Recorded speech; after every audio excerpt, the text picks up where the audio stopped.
জামাই ষষ্ঠী, মহাপ্রভু ধামেশ্বরের জামাই ষষ্ঠী হিসাবে কিভাবে পালন করছেন?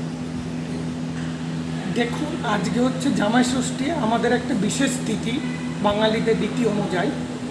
এই রীতি মা বিষ্ণুপ্রিয়া পরিবারেও খুব ভালোভাবে পালিত হয়। তার কারণ শ্রীমন মহাপ্রভু মা বিষ্ণুপ্রিয়া পরিবারের জামাতা, হ্যাঁ, তথা আমাদের নবদ্বীপ সমগ্র নবদ্বীপ নাগরীদের, আমাদের মাতাগণের সবার উনি জামাই ও পুত্র সন্তান।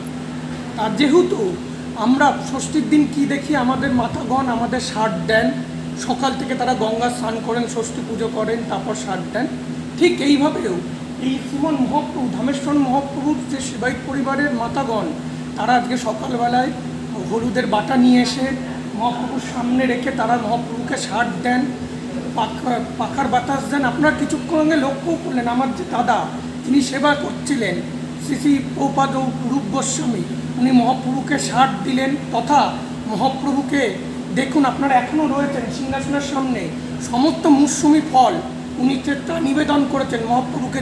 যেমন জামাই আসলে সকালবেলায় তাকে সব কিছু নিবেদন করা হয়, ঠিক সেইভাবেই আমাদের দাদাপ্রভু তা নিবেদন করেছেন মহাপ্রভুকে সুন্দর। আর এখানে মাতা গোস্বামীরা তারা বেদির ওপর সমস্ত কিছু বরণডালা রেখে, আমরা ছোটোবেলা থেকে দেখে আসছি, এখানে তারা ষাট দেন মহাপ্রভুকে। আর যে গোস্বামী প্রভু পালা থাকেন তিনিও ষাট দেন। এরপর নবদ্বীপের মাতাগণ যারা গৌরন্ত পান, তারা যারা প্রত্যেক দিন আসেন, কিছুক্ষণ আগে আপনারা তাও দেখেছেন, তারা প্রত্যেক দিন মহাপ্রভুর সেবায় রত থাকেন, তারাও মহাপ্রভুকে ষাট দিয়ে বাড়িতে গিয়ে তারপর তাদের সন্তান বা জামাতাদের ষাট দেন। তাই এটা সমাহারে পালিত হয়। সকালবেলা মঙ্গল আরতির পর দেখা যায় মহাপ্রভুকে নিত্য স্নান করে, সুগন্ধি জলে স্নান করে সুন্দর পোশাক পরানো হয়েছে। তার মধ্যে সুন্দর ইয়ের পাঞ্জাবি রয়েছে, পাজামা রয়েছে, ধুতি রয়েছে, উত্তরীয় রয়েছে, সুন্দর মালা রয়েছে, যিনি আমাদের দাদাপ্রভু পরিয়েছেন। এইভাবে তাকে পরানোর পর সুন্দর ভোগ দেওয়া হবে। মৌসুমি ফলের ভোগ হয়েছে, ভোগ হওয়ার পর আমাদের যে দুপুরে ভোগ দেওয়া হবে, এই দাদাদি আজকে ভোগের পালা, তিনি আজকে ভোগ দিচ্ছেন হচ্ছে নানা রকম পঞ্চব্যঞ্জন, ষোড়শপত্র ভোগ হবে নিত্য মহাপ্রভুর। তার সঙ্গেও আজকে বিশেষ পোস্ত, নানা রকম বড়া, নানা রকম ভাজা, এইসব পদ নিত্য ব্যঞ্জন হবে। পরমান্ন থাকবে, বিভিন্ন রকম মাতা বিষ্ণুপ্রিয়া পরিবারের মাতাগণ যে নাড়ু বা মিষ্টান্ন নিজের হাতে তৈরি করবেন, সেগুলো ভোগ হবে। তারপর বিকেলে রূপোর বাটিতে, রূপোর থালাতে আমরা দেখে আসছি বরাবরই ছানা ভোগ হয়। আজকে বিশেষভাবে ছানার সঙ্গে আরও বিশেষ পদ মিষ্টি থাকবে, সেটি ভোগ হবে। রাত্রিবেলায় যে আবার ভোগ হবে, রাত্রিবেলা আজকে মালপোয়া থাকবে, ক্ষীর থাকবে, লুচি থাকবে, ঘিয়ের লুচি থাকবে, নানা পদের মিষ্টান্ন থাকবে।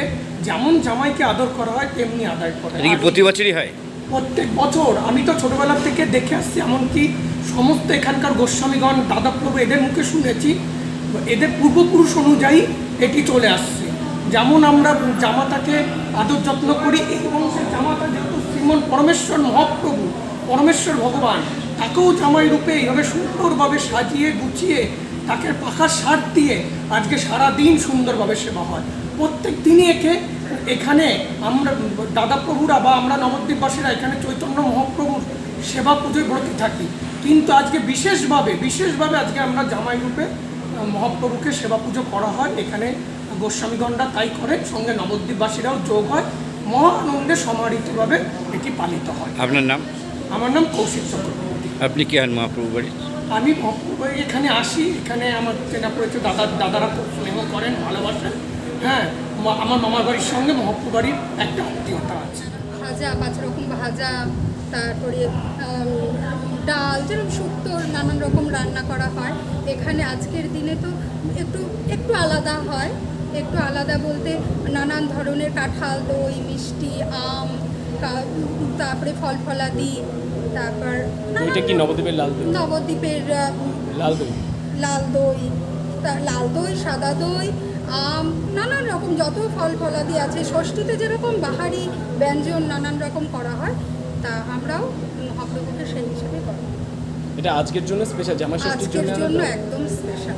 আচ্ছা, আর মহাপ্রভুকে যে পোশাকটা পরানো হয়েছে সেটা কি পোশাক, কি বেশি? এটা পাঞ্জাবি, আচ্ছা। জামাই বেশে করা। অন্যান্য সময় হয় না?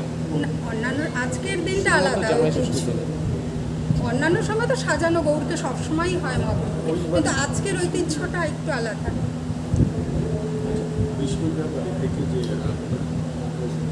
আপনার নাম? কাকুরি সাহেব।